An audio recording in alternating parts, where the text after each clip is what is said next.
Well, hello everybody. It's Patricia Warby from Alchemy Therapies here, and welcome. I apologize, I haven't been recording very many recently. I've actually been having some health issues of my own, which thankfully are now over, or at least I'm in recovery. Um, but it was very much on my mind to record this because of what I've observed in my own experience recently and also working with clients. Now, what do I mean by the language of the body? Well, I basically mean the feedback signals that our brain receives upwards from sensory information that our organs basically relay through various networks. The vagus nerve, which is a very important nerve, which runs from all the organs of the body up into the base of the brain. Also, the chemistry of the microbiome, the organisms that live on or in us, and how they create metabolites according to our mood and how we're feeling. That is more information. And also, there's an energetic imprint as well, which is less understood, but could be due to biophotons being emitted from the body and being relayed in some way to our nerve centers in the brain. So there are various ways in which the body communicates, but how do we learn to listen? How do we learn to interpret without panicking or over compensating in some way? Because remember, the brain is a pattern matching organ, and it's likely to go on old information because it likes to short circuit, it likes to make things quick and easy. And if you had an experience which was painful, say you, like me, might have had your tonsils removed when you were a child, which is an extremely difficult operation, and it involves anesthesia. Sometimes in the past, it would have been kind of a gas mask put over your face, which is what I had, and you just go out like a light, and then the operation is performed. But of course, there are parts of your brain that are still recording what's going on. And then in adult life, if you come into a situation where there's a similar input, like something is placed over your mouth, or you're in a situation where there's a bright light shining on you, these are enough of a trigger to send a warning signal from parts of your limbic brain into the complex centers of your brain to try and interpret. And that can be panic inducing, absolutely panic inducing. And you've no idea why. In fact, you'll have no cognitive awareness of what's just triggered you largely. And when I'm working with people, we have to uncover what's likely been the trigger, which is something I did this week with a client. And we found it was an old story, an old belief system that she's been replaying in her mind through shame, through the shame story. I'm not good enough. I'm a failure. I don't fit. And because it's all unconscious, it doesn't announce itself to you cognitively. It actually just comes in as a sensory feeling, a wash a wash of shame, or a compulsion to eat or drink or stuff down your feelings in some way. So we have all this information that comes to us, but a large part of it, probably 80 to 90% of it, is unconscious.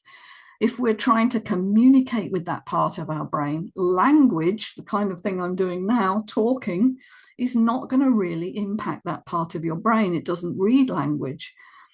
For a large part of your development, in fact, you didn't use language. So from when you were conceived in the womb up until perhaps you were 2 or 3 and language was just developing, your language skills were either non-existent or very rudimentary.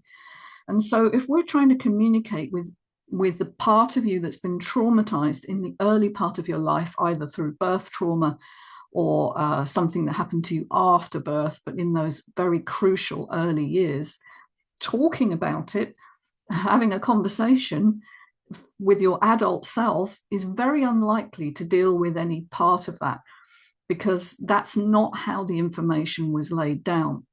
Now, I was reminded of that very strongly this week when working with a non-native English speaker.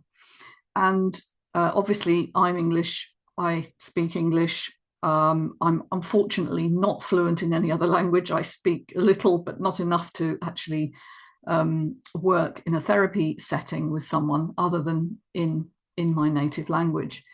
And this person, we did something called havening, which is a very interesting self-help technique, which I show people for home use, obviously. And what came up very, very strongly from the body as a sense of awareness was that English wasn't going to work, because this person's birth trauma was obviously pre-learning English, which was a school learning. So he didn't really learn it until later on in life. And that was information that we actually needed. And so, though possibly disappointing in some ways, in that, you know, I'm obviously not going to be able to communicate with that part of the body that's been traumatized. Or I think there are ways around it. I think you can translate, but the very strong message from this person's body was that he needed somebody to talk in his native language in order to be able to access those parts. And there was also another issue, one which many people ask me, and I want to address, is how things work online. How well do they work online? Now, obviously, geographically, I can't work with many people one-to-one in person. So most of my work is online, and it usually works really, really well. However, there are some caveats. If your body is very shut down and you find it hard to connect internally with anything that's going on, particularly if you're neurodiverse, autism is a very difficult one to work with online. People really struggle to make that eye to eye, heart to heart connection online. And so sometimes it's not possible, and you need someone in the room with you in order to work that way. But for the vast majority of people, if you have visual contact with someone and also auditory contact, those two things are enough for your nervous system to pick up the signals of safety, which is the key to resolving many of these issues. So working online is not only possible, but it's actually fine. It works really, really well for the vast majority of people. What am I looking for? This is something that many people are surprised when I pick up on things.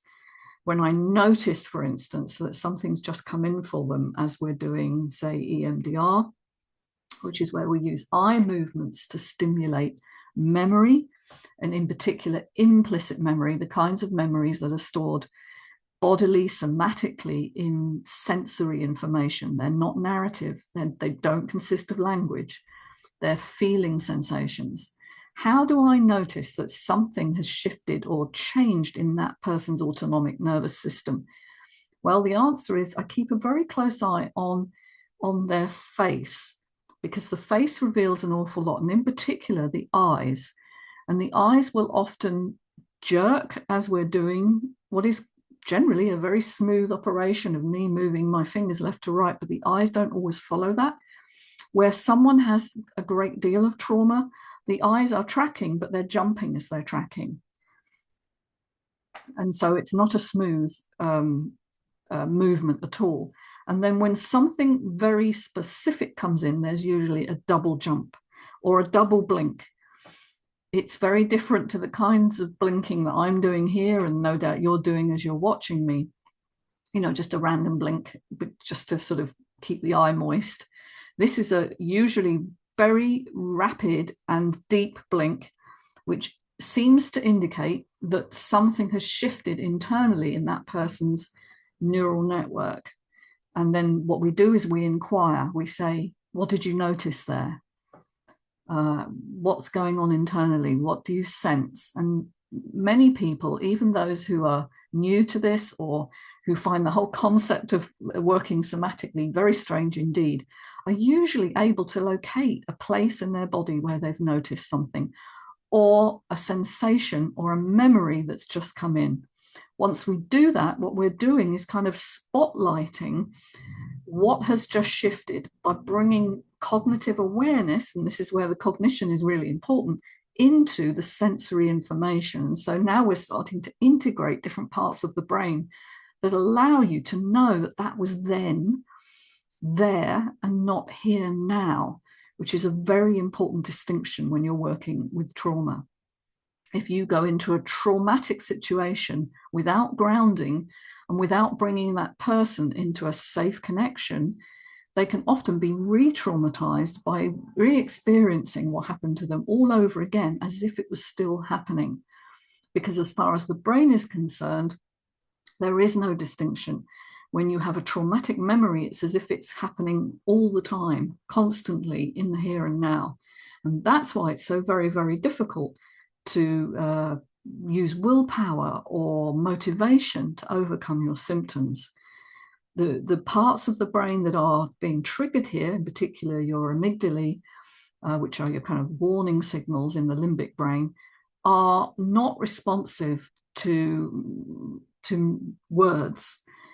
They're far more responsive to sensory safety information, the intonation of a voice, the way someone looks at you, and in particular, the sensation of touch and just holding yourself, just soothing yourself in some way, having someone hold your hand, put an arm around you. These are all new sources of information. And what's fascinating is you can actually create these in your imagination, not just through physical touch.